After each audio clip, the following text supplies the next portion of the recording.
ADNOC, Life-Saving Rules Standard.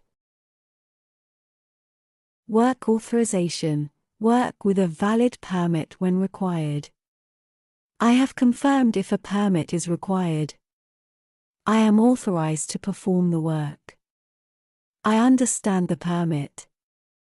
I have confirmed that hazards are controlled and it is safe to start. I stop and reassess if conditions change. The permit to work, PTW, system is what helps to ensure that required work activities are undertaken safely, with appropriate approval authority and controls. A PTW system describes the steps you need to take to stay safe during an authorized work activity. It will typically cover such activities as cold work, hot work, excavation, confined space entry, work at height, mechanical lifting, use of radioactive sources, etc. Work authorization is more than just a person in charge, the area authority and the permit issuer, signing the PTW form. It involves confirmation of all preparation has been undertaken and that it is safe, and also having the appropriate authorization to either start, resume, or hand over a task. The persons in charge of the work confirm that it is safe to start, that controls are in place, and effective and the task can be performed as planned. What you need to do to ensure that you follow the life-saving rule for work authorization.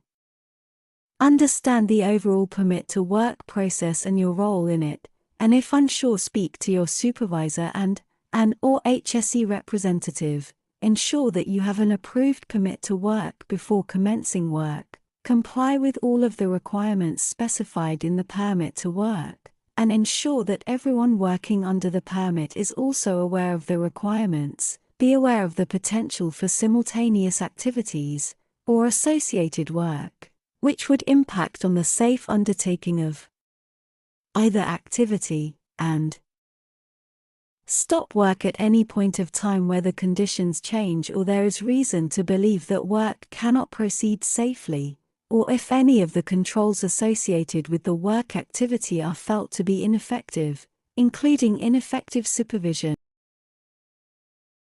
Safe mechanical lifting. Plan lifting operations and control the area. Confirm that the equipment and load have been inspected and are fit for purpose. I only operate equipment that I am qualified to use. I establish and obey barriers and exclusion zones. I never walk under a suspended load. Mechanical lifting is a common workplace activity across all of ADNOC's facilities, and loss of control during a lift can result in an unstable lifting device, or a dropped or swinging object during a lift, and this can have serious consequences for plant and equipment and for personnel. A suspended load is an object that is temporarily lifted and hangs above the ground, from where it can fall on you, or swing and crush you. Lifting operations need to be carefully planned and performed by competent personnel using certified equipment that has been inspected and is fit for the specific lifting activity, to protect people around suspended loads and any mechanical lifting operation. Access must be controlled through physical barriers and exclusion zones. When mechanically lifting people, for example, man riding, personnel baskets, personnel transfer, mobile elevated work platforms, the equipment must be specifically designed and certified for lifting people. What you need to do to ensure that you follow the life-saving rule for safe mechanical lifting. Understand what your specific responsibilities are with respect to safe mechanical lifting, and if unsure speak to your supervisor and or HSE representative. Follow lifting procedures at all times for lifts involving portable, fixed, and transportable lifting equipment. Ensure that a lifting plan is prepared, and any permit to work requirements, where applicable, are followed. Ensure that all lifting equipment and lifting gear is inspected and certified. Ensure that lifting equipment is only operated by competent personnel. All lifts are within the dynamic and and/or static capacities of the lifting equipment and gear being used. Do not cross barriers and stay clear of any lifting activity line of fire zone, both vertical and horizontal. Stop work at any point of time where the lifting activity cannot proceed safely, or if any of the controls associated with the lifting are felt to be ineffective, including ineffective supervision. And stop work if there are any changes to the work environment, including other incompatible work activities occurring or to be undertaken in the same area, simultaneous operations, SIMOPs. Confined space. Obtain authorization before entering a confined space. I confirm energy sources are isolated. I confirm the atmosphere has been tested and is monitored. I check and use my breathing apparatus when required. I confirm there is an attendant standing by. I confirm a rescue plan is in place. I obtain authorization to enter.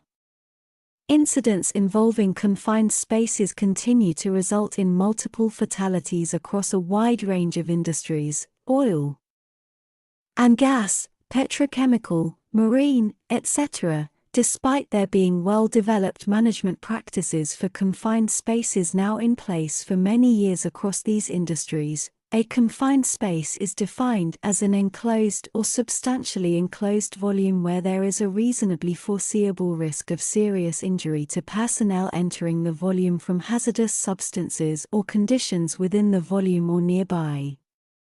Many incidents involving confined spaces result from firstly not recognizing what constitutes a confined space. A confined space, such as a vessel, tank, pipe, cellar, pit, or a trench, an excavation can contain flammable and explosive gas and vapors, toxic or asphyxiating atmosphere, other dangers such as energy releases, lack of oxygen, exposure to hazardous chemicals, things that can fall on you or crush you, or that you can fall from or onto and into. What you need to do to ensure that you follow the life-saving rule for confined space: understand what constitutes a confined space, and if unsure, speak to your supervisor and an or HSE representative. Ensure a valid permit to work (PTW) is raised and approved.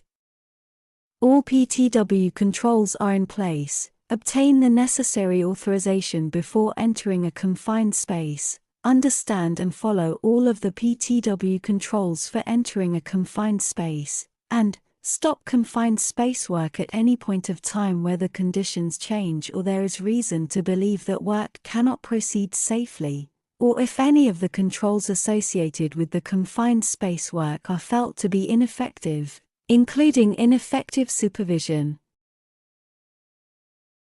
Toxic gas. Follow the rules for working in toxic gas environments. I follow safety precautions before entering toxic gas environments. I inspect my gas detector and respiratory protection equipment before use.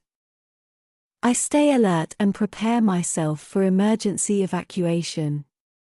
I take action whenever toxic gas protection control barriers are compromised.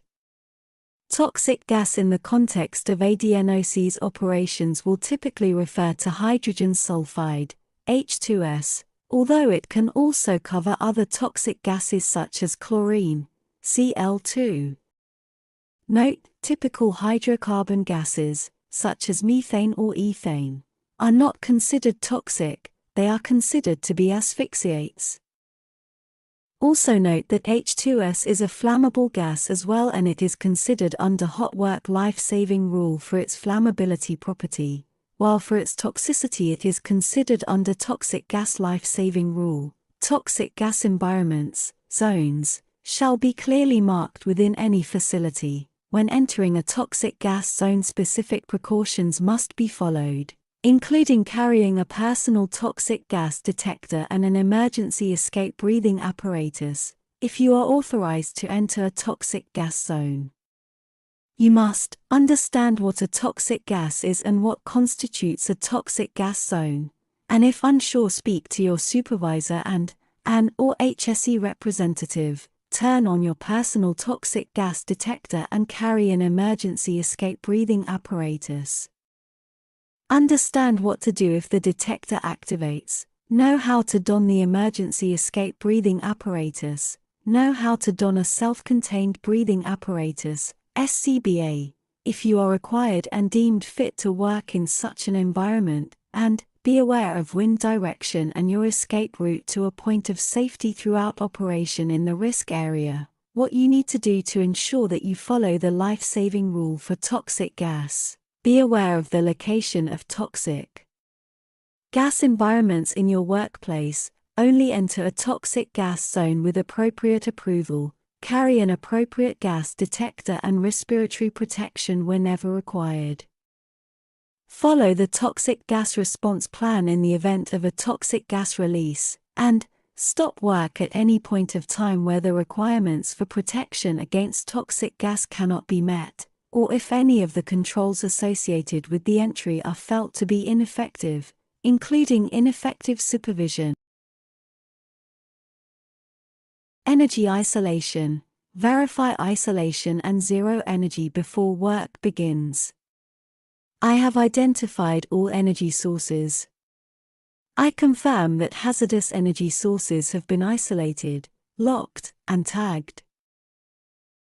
I have checked there is zero energy and tested for residual or stored energy. There are many forms of residual or stored energy that need to be removed and isolated before work can be undertaken safely, including those associated with electricity, mechanical, and movement, chemical, heat, and cold, and pressure. All of these different sources of energy shall be isolated before work begins. Energy isolation separates people from hazards such as hazardous chemicals, electricity, pressure. Unenergized equipment. Energy isolation also provides protection from potential energy sources, such as positioning valves to prevent tanks filling with materials due to gravity. Any stored energy, such as hydraulic or pneumatic power, shall also be dissipated before the work starts. What you need to do to ensure that you follow the life-saving rule for energy isolation. Understand when energy isolation needs to be applied and implemented, and if unsure, speak to your supervisor and an or HSE representative. Ensure a valid permit to work, PTW, is raised and approved, if required, including all relevant isolation certificates and registers. Verify that all isolation are implemented before starting work. There is a process in place to document and communicate the status of isolation between shifts and different work groups. Ensure that isolation integrity is regularly checked and maintained at all times during work, and stop work at any point of time if there is any concern related to the extent of the energy isolation, or if any of the controls associated with the isolation of energy sources are felt to be ineffective, including ineffective supervision. Driving. Follow safe driving rules. I always wear a seat belt. I do not exceed the speed limit, and reduce my speed for road conditions. I do not use phones or operate devices while driving. I am fit, rested, and fully alert while driving. I follow journey management requirements.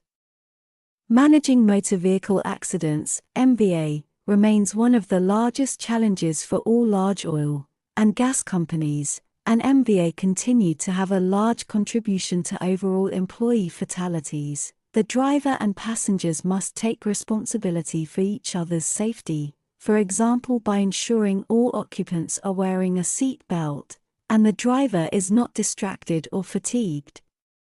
Fitness for duty means assuring that an individual can complete a task safely and without unacceptable risk to themselves or others. This includes not being under the influence of drugs and alcohol, What you need to do to ensure that you follow the life-saving rule for driving.